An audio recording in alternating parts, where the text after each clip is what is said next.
meja Yuzontek sekarang ada smartphone terbaru dari iQOO yang baru aja launching di Indonesia, iQOO Z7 5G. Asli, namanya bikin kagok banget, beneran. Jadi smartphone ini baru aja launching di Indonesia dan harganya bikin kaget banget.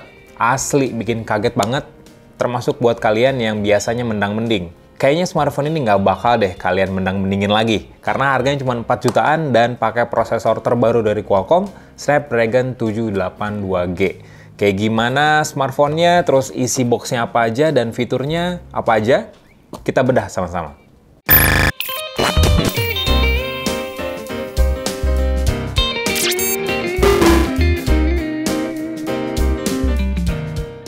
Nah, ini dia box dari iQOO Z7 5G.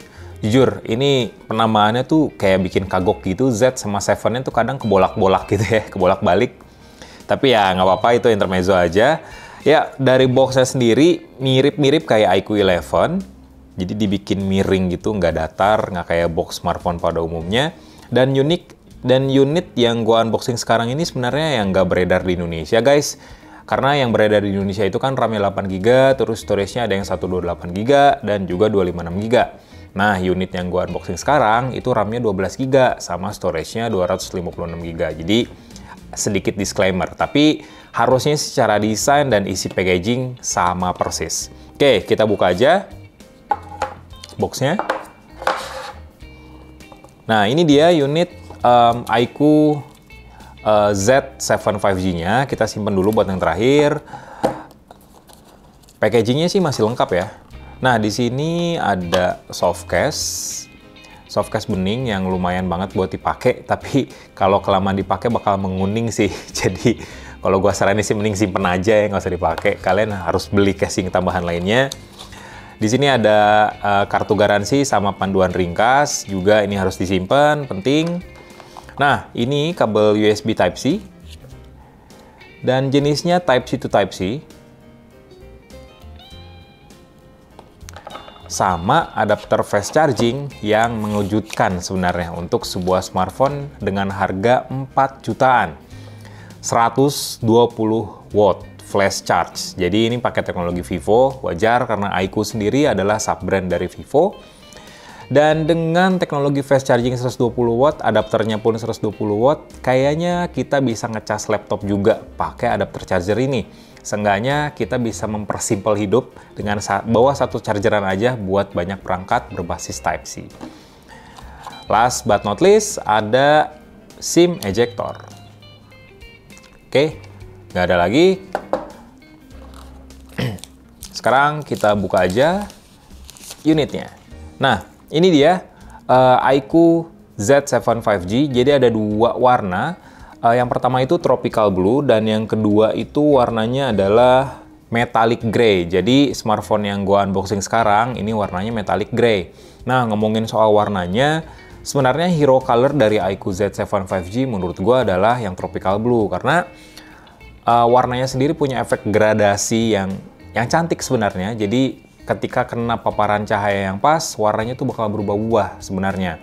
Dan punya efek pantulan cahaya juga. Tapi untuk metallic gray sebenarnya lebih ke elegan dan cocok buat semua kalangan sebenarnya. Karena tetap dia punya efek pantulan cahaya yang indah juga, yang elegan sih ini sebenarnya. Tapi ya efek gradasi warnanya memang nggak terlalu kelihatan. Tapi yang terpenting body ini tuh punya tekstur yang matte dan halus. Dan juga nggak gampang ketempelan sama jejak sidik jari yang bikin smartphone ini gampang kotor.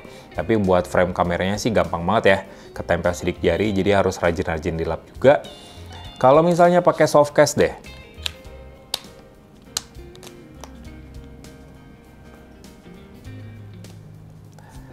Well, menurut gue sih kurang cakep ya, karena softcase-nya memang kayak agak murahan gitu. Jadi ya menurut gua ya nggak usah pakai softcase aja lah, gini pun udah cakep. Tapi kalau misalnya kalian terpaksa harus beli softcase, ya beli yang hardcase ataupun ya rigid case yang lebih melindungi smartphone daripada casing softcase bening kayak gini. Oke, sambil gue nyalain dulu, kita atur-atur smartphone ini biar sampai ke halaman utamanya. Nah, jadi smartphone ini tuh udah berjalan di Fun Touch OS. Dan buat kalian yang nggak tahu, jadi Fun Touch OS ini memang sistem operasi dari Vivo. Dan basisnya sendiri sudah Android 13. Jadi Fun Touch OS nggak ada bedanya nih ponsel iQOO dan ponsel Vivo secara user experience karena sistem operasinya pun sama. Dan fitur-fiturnya pun pasti dibikin mirip.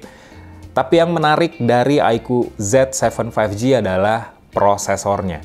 Ya, di sini kelihatan, prosesornya adalah Snapdragon 782G.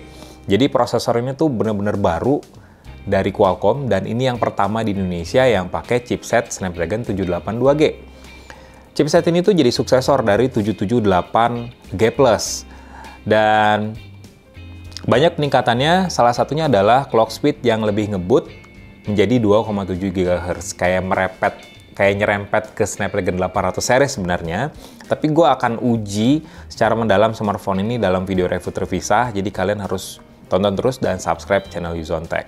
Nah, seperti yang gue bilang tadi, ada beberapa fitur di sini. Salah satunya adalah RAM virtual. Jadi RAM virtual dari smartphone ini up to 8 GB. Dengan kondisi smartphone ini punya RAM 12 GB dan ditambah 8 GB, jadi total RAM-nya 20 GB nih. Tapi kalau untuk yang versi Indonesia, RAM-nya kan 8 GB, ditambah RAM 8 GB virtual, total jadi 16 GB. Terus storage-nya ada 256 GB, apakah bisa ditambah? Coba kita lihat ya.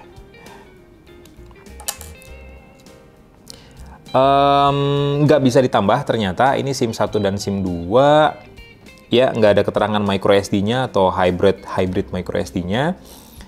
Seenggaknya sih 256 GB cukup ya, tapi kalau untuk 128 GB kayaknya agak mepet banget sih. Apalagi buat kalian yang sering bikin konten ataupun nyimpen banyak games. Oke, soal baterai sekalian aja untuk dapur pajunya. Jadi untuk baterainya, smartphone ini punya baterai kapasitasnya 5000 mAh. Dan yang bikin gue takjub sebenarnya dari smartphone 4 jutaan ini, fast chargingnya itu udah 120 watt. Kebayang nggak sih ngecas 5000 mAh dengan fast charging 120 watt? Kayaknya 5 menit udah lebih dari 20% sih. Dan bisa penuh kurang dari 30 menit aja harusnya. Ataupun ya maksimal 30 menitan. Tapi kita akan bahas dalam video review terpisah sekali lagi. Tapi tetap aja, dengan teknologi yang 120 watt ini, terus baterai yang lumayan jumbo, untuk harga mulai dari 4,2 jutaan aja, untuk versi 8128 GB, ini udah worth it banget sih. Apalagi ya tadi, udah ditenagain sama Snapdragon 782G. Oke, kita bahas soal desainnya sekarang. Jadi, desain bagian depan dari iQOO Z7 5G ini sebenarnya agak mainstream ya. Mirip-mirip lah sama smartphone kelas menengah lainnya, ya di rentang harga yang sama, entah itu dari Poco, Xiaomi, Realme misalnya, Infinix bahkan. Ukuran layarnya sendiri 6,64 inci, jenisnya tuh masih IPS LCD, jadi bukan Super AMOLED. Tapi smartphone ini udah ngedukung refresh rate yang cepat, 120 Hz, dan ada 3 pilihan refresh rate di sini, dari 60, 90, sampai 120 Hz. Biar nggak ribet, sebenarnya pilih aja Smart Switch, karena ya bakal disesuaikan sama kebutuhan kita dan juga dukungan aplikasinya. Tapi kalau mau ngebut rata kanan terus-terusan, ya 120 Hz juga it's okay. Di bagian bezelnya kiri kanan cukup tipis, tapi di bagian dagunya agak tebal. Dan di sini ada punch hole, mungil, yang menjadi tempat buat kamera depan beresolusi 16 megapiksel. Kembali lagi ke bagian belakang. Jadi di sini ada bingkai kamera yang segede gaban. Tapi ya nggak gimmick-gimmick juga sih, ini malah agak keren ya, karena dibikin mirip menyerupai iQOO 11, seri flagshipnya iQOO juga yang beredar di Indonesia. Jadi cuma ada 2 kamera di sini. Yang satu, kamera utama 64 megapiksel dengan OIS alias Optical Image Stabilization, dan juga kamera 2 megapiksel depth. Sejujurnya sih, kalau buat gue konsumen, apalagi yang gue seneng teknik gitu ya, teknis, kamera depth tuh nggak usah dimasukin juga nggak apa-apa. Jadi cuma 1 kamera aja udah cukup banget, apalagi udah didukung sama OIS.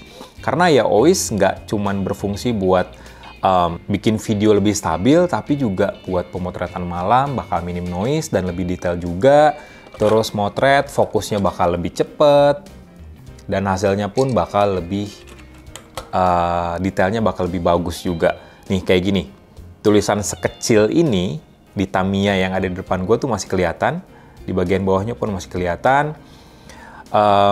Dan hasilnya pun lumayan bagus ya untuk sebuah smartphone harga 4 jutaan. Untuk sensor 64 megapiksel ini ya udah oke banget. Ya seperti yang gue bilang tadi, sebenarnya kamera depth 2 megapiksel tuh kayak nggak usah dimasukin juga nggak bakal ngaruh sih. Untuk harga misalnya kayaknya fine-fine aja ya satu kamera di belakang tapi powerful, apalagi didukung sama OIS. Terus juga ada beberapa fitur di kamera di sini. Untuk videonya sendiri kita bisa ngerekam sampai 4K di 30 fps, tapi untuk 1080p kita bisa ngerekam maksimal di 60 fps. Ada juga fitur penstabil gambar, ada ultra dan juga standar. Untuk penstabil gambar sendiri ini didukung sama EIS, Electronic Image Stabilization. Nah, kalau kita mencet yang off, ya pure pakai OIS-nya aja. Untuk potret tadi, ini memanfaatkan kamera depth sebenarnya, cuman ya dengan kamera utama aja sih sebenarnya ya bisa bikin kita ngambil foto dengan efek bokeh di belakang. Karena ya kamera dengan sensor yang besar, dengan resolusi yang tinggi, ya sebenarnya mumpuni juga sih buat motret kamera dengan efek yang ngeblur di bagian belakang. Dan tadi di sini ada mode night dan ada fitur tripod detection di sini yang benar-benar bikin kita bisa mengambil gambar malam tanpa noise, minim lah noise-nya, detailnya tetap dapat dan warnanya pun tetap ajib juga. Di sini ada berbagai menu yang bisa kalian manfaatin, termasuk real 64 megapiksel di sini.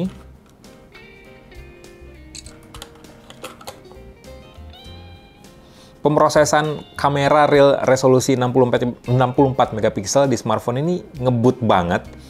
Secara ya prosesornya udah tinggi gitu ya, performanya. Dan lihat, tulisan sekecil ini aja bisa kelihatan loh. Nih, tulisan yang ini bisa kelihatan loh sampai cukup detail kayak gini. Jadi ya satu kamera di belakang tuh udah powerful sih dengan di iQOO Z7 5G ini.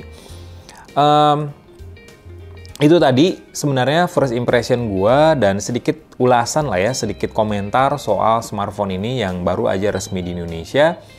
Tungguin aja review lengkapnya dari iQOO Z7 5G ini. Jujur, ini susah banget sih ngeja penamaannya, bikin kagok lidah sebenarnya.